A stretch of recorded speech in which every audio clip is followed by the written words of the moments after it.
Ngā mihi nui ki ngā kai whakahaere o tēnei hui i tēnei rā. Ngā mihi nui ki a koutou kua tai mai nei i tēnei rā. I'm Kate Frykberg. It's a privilege to be here today. A big warm greetings to you and a big congratulations to the organisers of this hui. It's been fantastic. I am conscious of two things. One is that I'm the only thing standing between you and post-forum drinks. So I want to leave time for questions. So I'll hopefully spend about 20 minutes talking. Here's what I'm going to cover. A little bit about philanthropy, what it is, what it looks like in New Zealand, how philanthropy sits within the wider funding ecosystem. I'll take you for a bit of a walk in my shoes as a funder, some of the dilemmas, some of the stories, some helpful hints for applying for philanthropic funding, and some thoughts on how we can work together better for an Aotearoa New Zealand where we all live well, stay well, and get well. So this word philanthropy is really not a very good one. It's hard to say, it's hard to spell. Some people think it means stamp collecting. And often we think that philanthropy can only be done by very wealthy people. In actual fact, we can all be philanthropic, we can all share what we have. I quite often talk about financial giving instead of philanthropy, but yeah, what's in a word? The literal definition of philanthropy is really nice. It is the love of humanity. And I think as funders, if we keep that literal meaning central, then that will go quite a long way to ensuring that we fund well. One of the official definitions, the desire to promote the welfare of others expressed especially by the generous donation of money to good causes. Here's another more aspirational definition, addresses the causes that made philanthropy necessary in the first place. And I think it's also useful to say that philanthropy is kind of a Western model. It's a sort of an arm's length, one-way transaction, where often the giver and the receiver don't actually even meet. This is quite different from my understanding of giving in Te Ao Māori, where it's much more relational and much more reciprocal. I think there's room for us to look at the model and make it perhaps more inclusive and appropriate for our land. I think also philanthropy sits within a wider context of generosity. I talk about generosity trio, generosity trinity, giving of money, giving of time, and acts of kindness. You know, the everyday actions that we take that help others. And actually those three things are in ascending order of importance. But we're here today to talk about the more narrow definition of philanthropy. So here's a few facts and figures. This research was done by Philanthropy New Zealand in 2015, looking at giving in 2014. We found that there was $2.788 billion given in philanthropic funding in that year. That broke down into 55% personal giving, so that includes everything from you and I putting some coins in a bucket, to bequests, to large personal donations. 42% was from trusts and foundations. The trust and foundation world is sort of a bit interesting and it's quite diverse. So you get family foundations like Todd Foundation, Tyndall Foundation. You get community trusts like Foundation North or Rata Foundation or the Wellington Community Trust. You get energy trusts and gaming trusts, community foundations. It's quite a different look from most countries in the world because we have this whole sector which we call statutory giving, where the money is not coming from someone's individual generosity but rather from an act of parliament. So in the case of the community trusts, by the sales of the trust banks in the 80s. And business is 3% of giving. That's kind of small, I think. It does exclude sponsorship, but even with sponsorship in there, it's still actually quite a small proportion. New Zealand is quite generous by international standards, but we do have to look at the fact that we have a different kind of sector. I think there's actually room for us to be significantly more generous than we are. And also giving's been stable since the last time we measured this in 2011. You can say that's good because in 2011 there were the earthquakes and there was that outpouring of generosity. Or you can say, well, actually our economy has grown considerably since then, so why hasn't giving increased? Again, I think we're not doing too badly, but can do better. Where does money go? Oh, it's really hard to answer this question. This is based on responses to a survey. The responses were only from family trusts, community trusts, energy trusts. What it shows, though, is that Auckland per capita receives more philanthropic giving than anywhere else. Canterbury is quite interesting because in 2011 that was very high. It's dropped quite considerably and probably below what is fair. In terms of what gets supported, again, it's hard to get this data, and this is based on survey responses. You'll see that third bar is health and medical research, which sort of shows that health comes not far below social services. But actually it's again slightly misleading because the gaming trust sector is a very large giver. They give almost entirely, no, that's quite not true, a large portion of their giving is to sport, and they didn't respond to that survey, but we estimate that if that was included, culture and recreation, which includes sport, would be 31% of philanthropic giving, so that's significantly higher than any other category. I guess be glad that you're not in the environment, because that's receiving a very small portion. So how does philanthropy fit in with other sources of revenue for you as NGOs? This table's got 9 different revenue sources. It's adapted from Kerry Trilby Price at Exalt. So the top one there is contract for services. That's usually from government. How many people here are receiving contracts from government? Keep your hand up if that's your main source of income. Keep your hand up if it's your only source of income. Maybe just a few. Kerry, I mean, that makes a lot of sense because government's got way more money than anybody else. However, Kerry would say that it's really useful to have diversity in your revenue streams just so that you're a little bit more resilient. So other sources of revenue, traditional fundraising, like your charity balls, earned income, maybe you charge for some of your services, or maybe you have products you sell. Membership, that could be things like the Friends of, or it could be actual normal membership. Sponsorship from business, grants, donations, including bequests and regular giving. Crowdfunding, how many people have done crowdfunding? How'd it go? Badly. I think it's a lot of fun, crowdfunding, and it can do amazingly well, but it's not always so easy. And social finance, things like social loans, low interest or no interest loans for capital projects. So if you look at those 9 sources of revenue, the bottom 4 would be considered philanthropic. So grants from funders, donations from individuals, crowdfunding from multiple individuals, and sometimes social finance. I want to talk a little bit about how government funding and philanthropic funding fit together, or sometimes how they don't fit together. In theory, philanthropic funding is really good for piloting new stuff, for high-risk things that might fail, for unpopular or counter-cyclical causes.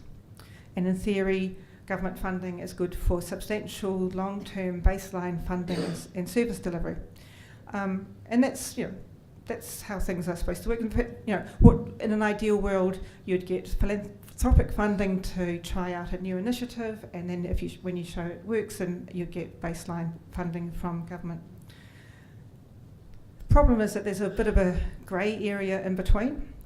So sometimes philanthropic funders actually are kind of risk averse, so they don't fund risky new things.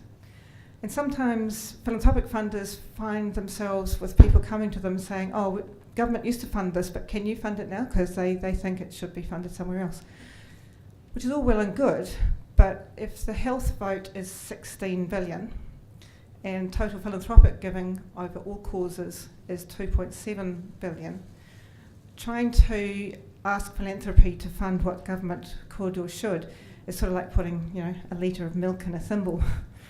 So I think there's some dialogue that perhaps needs to happen so that we can align these different ways of getting money into your organisation. It may be a bit better. So I thought I'd kind of take you on a walk in my shoes as a funder. I've been in the funding world for about 12 years. There's a few dilemmas. In sickness or in health. So do you fund the live well, get well end of the spectrum, or do you live well, stay well, or do you fund the get well? For richer or poorer, do you fund the large, high-profile, big-budget organisations or the tiny, struggling grassroots organisations? Local, regional, national, international, prevention, research, treatment, support, social model or medical model? Glue hip replacements, mental health, psychosocial issues, access to treatment, awareness, etc., etc., etc. There's some kind of tricky things here. Kariana was talking about it's tricky business, because there's seemingly unlimited need. There's seemingly unlimited options. And there's definitively limited funds. So after a while, it can be easy to sort of feel a bit bewildered. And I chose that picture of a baby deliberately because a complicating factor is that certainly myself and I think many philanthropic funders actually don't understand health issues very well. So we're trying to make the best decision we can in a kind of tricky environment. So from 2005 until 2015, I was CEO of Todd Foundation, and I thought I'd take you on our journey funding health. So when I joined, the focus was health and education for young people, and there was an initiative on to fund medical research that supported young people. So that was kind of a steep learning curve. We got some support from the Health Research Council, and I hope and believe we made reasonable decisions. But we pretty quickly said, look, we don't understand this. We can't make good decisions in this area. So we narrowed the focus to disabilities, and then you start looking at some of the budgets of some of the really big organisations. $30 million plus, and we're a $4 million per year funder. We decided we should narrow that to disabilities which were underserved. But then we came across social and medical model questions. So, for example, is deafness a culture to be supported, or is it a condition to be cured? The way we ended up handling that was to ask the Deaf Forum, which was a group of all of the deaf organisations, and said to them, look, you tell us what we should fund. There's also sort of things which happen. So we were funding a condition, and they were asking for laptops for the children who had this condition. And it was sort of a bit of a light bulb moment for me, because I thought, well, I can totally see why those kids would really benefit from laptops. But so would people with condition X and Y and Z, and actually so would all the kids in Waitangiroa. So by giving funding to one organisation with who are experiencing a common need across many communities, where's the equity in that? So what we then did was we got a group of people to come in and tell us, what should our focus be? And almost all, if not all, of those people were people experiencing disability themselves. What they told us was to fund a good life in an inclusive community. What that meant was no longer funding individual disabilities, and that wasn't terribly popular. There was my boss, Sir John Todd, had a few letters. But actually it felt so much better, because inclusion is so important. I mean, some of the issues are not about the condition, but about the environment in which we live. So that enabled us to fund collaboration, that enabled us to fund system change, and it felt, maybe it's not perfect, but it felt better. So moving on for, this is some practical hints. I'm not a fundraiser, so this is from the other side of the funding table, I suppose. The first thing is to look for a close fit between what you do and what the funder funds, because it's just such a waste of time to spend time applying for funding where you don't have a reasonable chance of success. Marama this morning, I don't know where you are, Marama, talking about she needs to be in Kyle. I totally agree. Try to have a conversation before you apply. Pick up the phone. If you can go out for coffee, even better. Relationships really matter. And if you can say, well, this is what we're thinking about doing. Is that a fit with you? Then hopefully you'll get a good steer.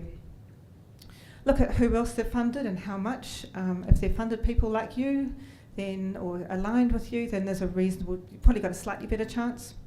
Also, if the average grant a funder gives is around 40,000, it's probably not much point in asking for 250,000. When you write your applications, it's really staff and trustees typically receive lots and lots and lots. So you're reading them at 11:30 at night.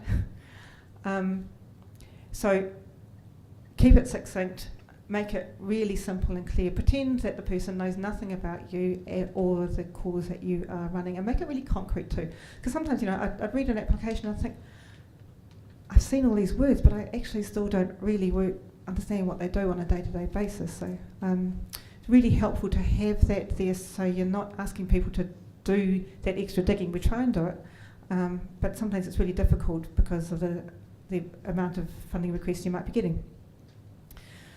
Net grant. So the net grant is the amount of money you receive less the value of the time that you spend applying for that funding and reporting on it.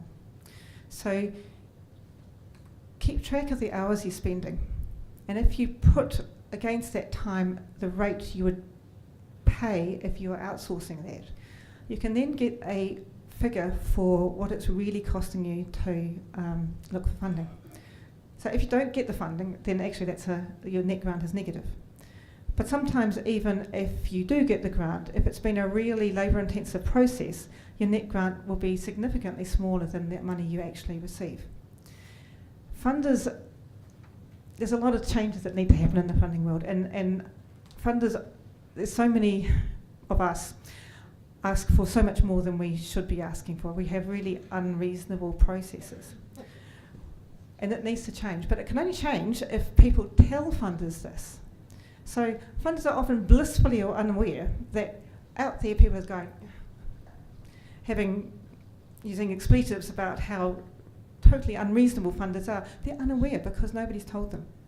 So if you keep track of the hours of your net grant, you can then have a conversation with a funder saying, look, really glad we got this money, but did you realise that we got a $5,000 grant and it cost us $2,000 to get it? Then I think maybe we can get some change in the sector. I'm trying this on the other end too, by the way, with funders. Finally, we need honest reciprocal relationships. So if you get funding, do say thank you. Sign funders up to your newsletters, invite them to your functions.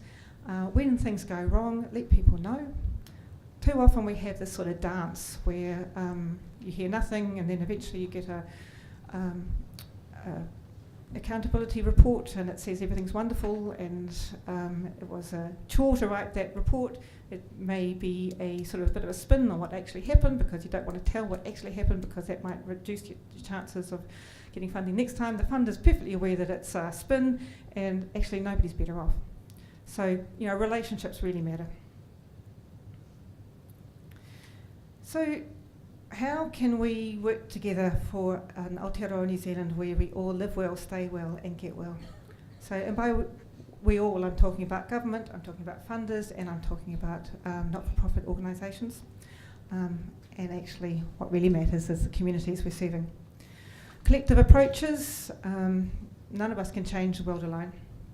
Embracing complexity, it's a tricky business, there's no easy answers. Working at kitchen table and legislative chamber, we try often to do individual change, but if we are operating in a system where everything is designed not to support that person's individual change. It's asking a lot, so we need to do both concurrently. Environments where people help themselves and each other, like doing with, not to, nothing about us without us. I mean, there was some conversation about that this morning. Completely agree. We can't fix people. People fix themselves. All we can do is provide an environment where that can happen. Constant learning, that in my 12 years of funding, that seems to me to be the thing which I look for most in terms of what a good... No, that's not true, probably. Constant learning is one of the most important things. Actually, people's probably more important than that. Sustainable supportive funding, so those of us who are in funding, we need to fund in a way which is, enables organisations to get on with the job, and we need good relationships, and we need to question the power dynamics. What do I mean by that? Actually, this is a less pretty picture than the one that Ed had this morning. I think what happens currently is that you get a small number of funders, both government and non-government, and they decide who gets funding for the not-for-profit sector. So there's a sort of a power over there. Then you have a larger NGO sector who decide who receives services for people and communities. So again, there's a sort of a power over thing. Wouldn't it be better if it looked like this, where people and communities help themselves and each other, and then draw on the specialist support from NGOs when they need it, who in turn draw from funders when funding is required. And there's stuff happening actually. I mean, whānau ora is a perfect example of that, putting whānau in the driver's seat. I think perhaps some of the individualised funding, some of the enabling good lives, community-led development, all of these are models which are doing their best to change the paradigm so that we put people at the centre.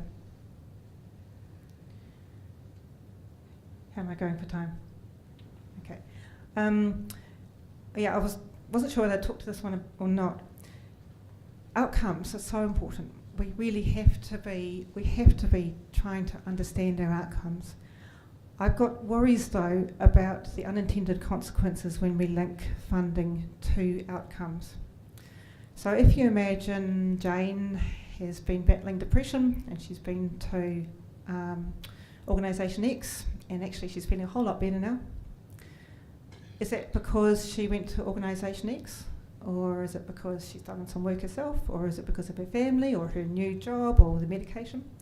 The attribution versus contribution is kind of almost impossible, basically. So Jane's depression and measuring how she's recovering from that, this is not the same as widget production. It's not easy. We talked about this earlier today too. Measuring well-being is very hard.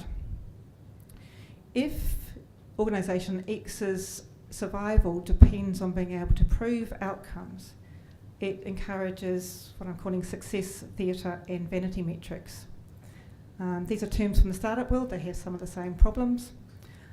Basically, we paint a shiny picture of being much better than we are.